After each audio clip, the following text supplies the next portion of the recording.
Mama Spring Break is all about bringing your whole self and owning your motherhood and owning your ambition in your business and joining with like-minded women who are all in that same crazy journey at the intersection of motherhood and entrepreneurship, and together climbing after our dreams of being the moms that we want to be and also rocking our businesses.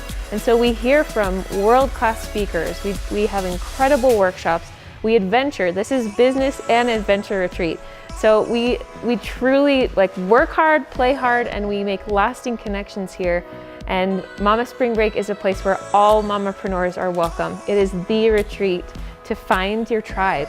I came to Mama Spring Break because I needed it. I have 2 babies and I just needed to be with other women, especially moms who are doing similar things, to help me to realize that I'm not alone and that I can do this. It's a very rich, knowledge-rich conference. So yeah, I encourage everyone to attend.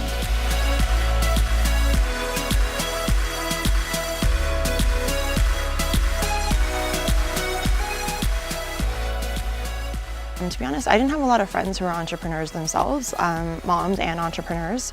So I found a really good sense of community in the Mama Ladder. And Mama Spring Break was such an amazing opportunity to connect with some moms who I met and worked with online and just get to hang out with in real life. Mama Spring Break!